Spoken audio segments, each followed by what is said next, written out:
Hillsdale, New Jersey, was a peaceful, family-oriented town in the early 1970s. It was the kind of place where children played freely, neighbors knew each other, and crime was nearly unheard of. This was where Joan Angela D'Alessandro, a bright, kind, and spirited 7-year-old girl, grew up. Joan was the youngest of 3 children in a loving and tight-knit Italian-American family. She had an infectious enthusiasm for life, whether it was playing outside, helping her mother, or excelling in school. But one of her greatest joys was being a Girl Scout. She loved participating in troop activities, earning badges, and, like many girls her age, selling Girl Scout cookies. On April 19, 1973, Joan was excited. It was a warm spring afternoon, and she was eager to complete her final cookie deliveries before Easter weekend. That afternoon, she put on her brown Girl Scout uniform, gathered her last boxes, and prepared to visit a house just a few doors down. Her mother, Rosemary D'Alessandro, had always taught her to be cautious, but there was little reason for concern. The house she was going to belonged to Joseph McGowan, a 26-year-old high school chemistry teacher who lived alone. He had placed an order for 2 boxes of cookies a few weeks earlier. At approximately 3:15 p.m., Joan left her house. It was only a short walk, less than 5 minutes. She was confident, cheerful, and determined to finish her deliveries before dinner. She reached McGowan's front door, knocked, and waited. What happened next would shatter a family, horrify a community, and change laws for generations to come. When Joan didn't return home within a reasonable time, her mother became concerned. It wasn't like her to dawdle. She was responsible and always followed instructions. Rosemary walked outside, looking toward McGowan's house, expecting to see her daughter heading home. But there was no sign of her. As the minutes stretched into an hour, unease turned into panic. The D'Alessandro family began searching the neighborhood, asking friends and neighbors if they had seen Joan. By early evening, it was clear. Joan was missing. Rosemary wasted no time. She called the Hillsdale Police Department, reporting her daughter's disappearance. Within hours, officers were on the scene, speaking with neighbors, retracing Joan's steps, and focusing on the last place she had been seen, Joseph McGowan's house. What they didn't know yet was that Joan had never left that house alive. As night fell over Hillsdale, New Jersey, the urgency surrounding Joan D'Alessandro's disappearance grew. The 7-year-old had been missing for hours, and her family was frantic. What started as a routine Girl Scout cookie delivery had now turned into something far more terrifying. By 6 p.m., the Hillsdale Police Department had launched a full-scale search. Officers canvassed the neighborhood, knocking on doors, asking if anyone had seen Joan. Neighbors and volunteers joined in, walking the streets, calling her name, hoping she had simply gotten lost or distracted. But as time passed, the harsh reality set in. Something was seriously wrong. One of the first houses police checked was the home of Joseph McGowan, the man Joan had last visited. McGowan was a local high school chemistry teacher with no prior criminal record. By all appearances, he was polite, quiet, and well-educated. When detectives knocked on his door that evening, McGowan answered. His demeanor was calm but slightly nervous. He admitted that Joan had stopped by earlier to deliver cookies, but he claimed she had left shortly after. According to him, she had taken her money and walked away toward home. Police took note of his stiff and uneasy body language, but with no evidence of wrongdoing, they had no legal reason to push further. However, something felt off. As officers continued searching, McGowan's name kept surfacing in conversations with neighbors. Meanwhile, Joan's mother, Rosemary, refused to stay idle. She was making calls, pleading for help, and doing everything in her power to keep the search active.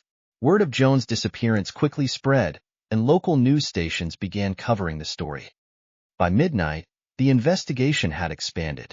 Law enforcement contacted state authorities, and additional officers were brought in.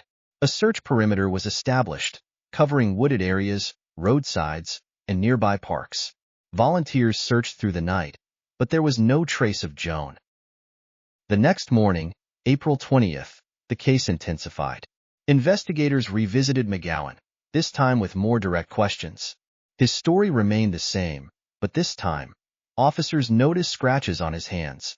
When asked about them, McGowan brushed it off, claiming he had been playing with his cat. Detectives were not convinced. They requested a formal interview, and McGowan agreed. At the police station, his nervousness increased.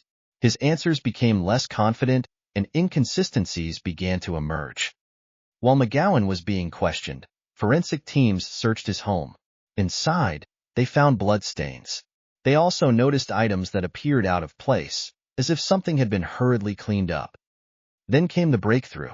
On April 22, 1973, just 3 days after Joan disappeared, authorities made a grim discovery. In a wooded area nearly 10 miles away, near Harriman State Park in New York, police found the body of Joan D'alessandro. She had been beaten, and strangled to death. It was a crime that shook the entire community, a horrifying act committed against an innocent child. The evidence immediately pointed to McGowan. When confronted with the findings, his demeanor shifted. Under intense questioning, McGowan finally confessed. He admitted that when Joan arrived at his house that afternoon, something in him snapped. He lured her inside, assaulted her, and murdered her in cold blood. In an attempt to cover his crime, he drove her body out of state, hoping to avoid detection. The arrest of Joseph McGowan sent shockwaves through Hillsdale. How could a trusted teacher commit such an atrocity? How had no one seen the warning signs? As McGowan sat in custody, awaiting trial, the D'Alessandro family faced the devastating reality. Joan was never coming home. The arrest of Joseph McGowan sent shockwaves through Hillsdale, New Jersey. The trusted high school chemistry teacher was now known as the man who brutally murdered a 7-year-old girl. For Joan's family, the reality was unbearable. Their daughter had gone out to deliver cookies and never returned home. Now, they were forced to confront the horrific truth of what had happened behind McGowan's closed doors. As the case progressed, law enforcement built a strong case against McGowan. His confession, combined with forensic evidence found at his home, was overwhelming. The bloodstains, the scratches on his hands, and his initially deceptive behavior all pointed to a premeditated crime.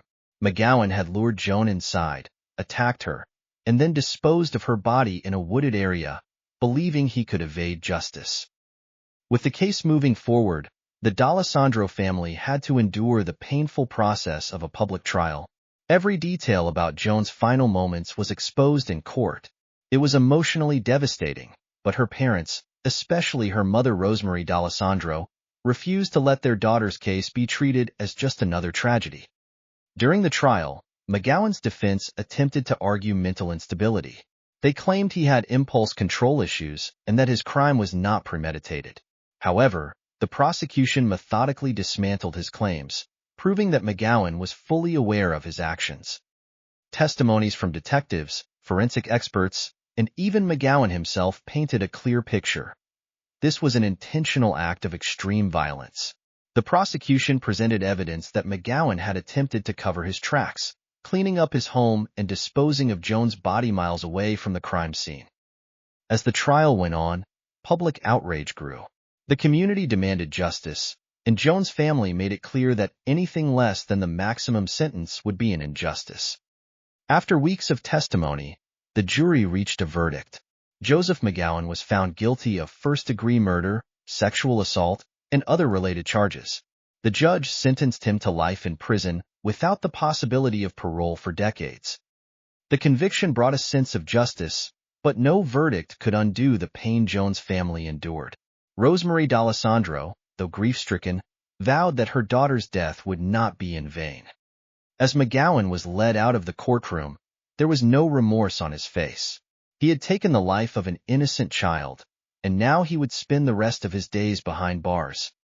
With the trial over, the D'Alessandro family now faced a new battle, ensuring that McGowan would never be released and fighting for laws to protect other children from similar tragedies. With Joseph McGowan behind bars, many believed the case was over. But for Rosemary D'Alessandro and her family, the fight was just beginning.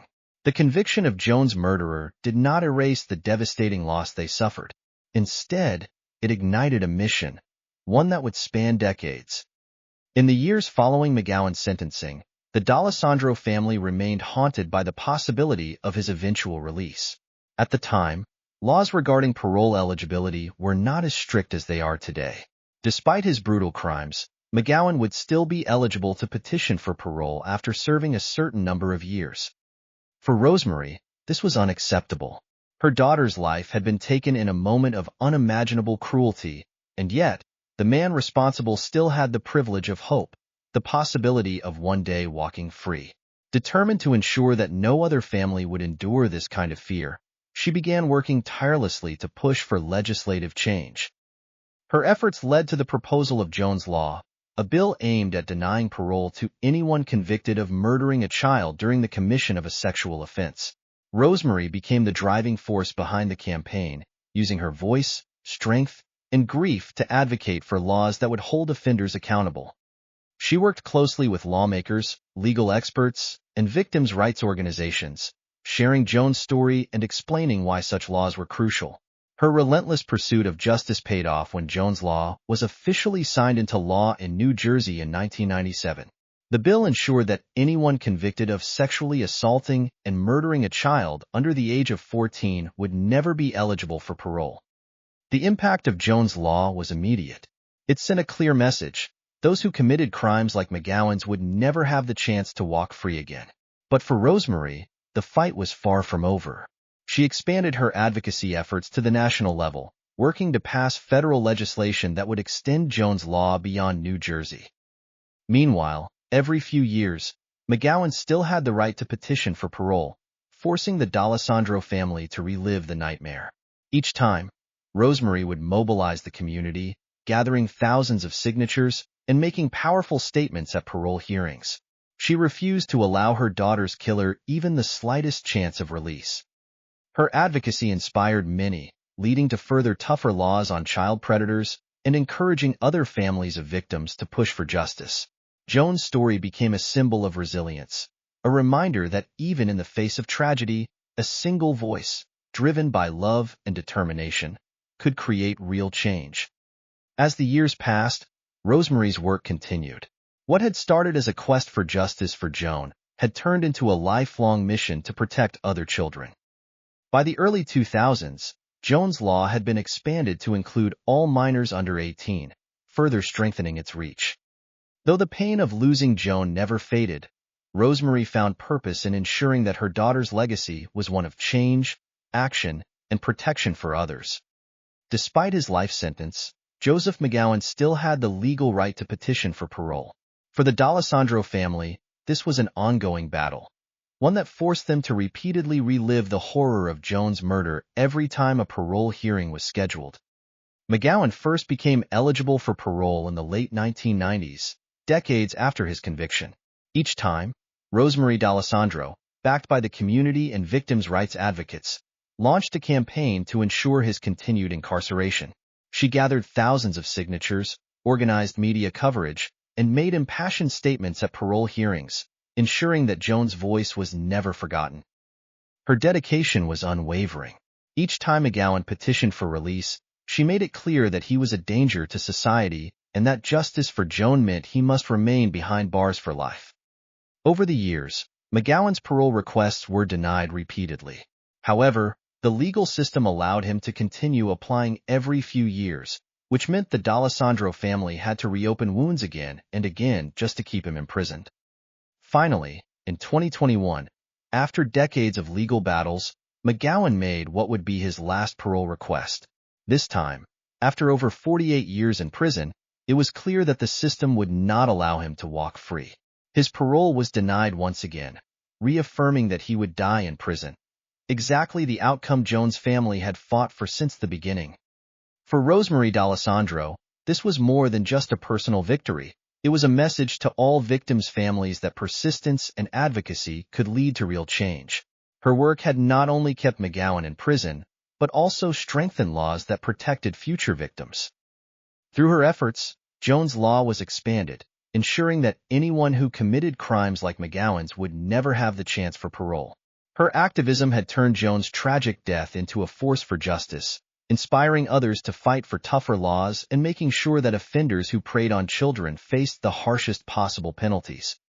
Today, the legacy of Joan D'Alessandro lives on, not just in the laws that bear her name, but in the countless children who have been protected as a result of her mother's fight. The case of Joan D'alessandro is a heartbreaking reminder of the dangers that exist, but also a testament to the power of resilience, advocacy, and the pursuit of justice. Joseph McGowan will never walk free, but Joan's story lives on, not as a tragedy, but as a legacy of change. Joseph McGowan died in prison in New Jersey in 2021. When speaking to a news outlet after Joseph McGowan's death was announced, D'Alessandro commented saying, "The first thought that came into my mind is now we could concentrate on the 50th anniversary of Joan's impactful and loving legacy, which will be 50 years in 2023, D'Alessandro told the outlet, calling the parole hearings torture.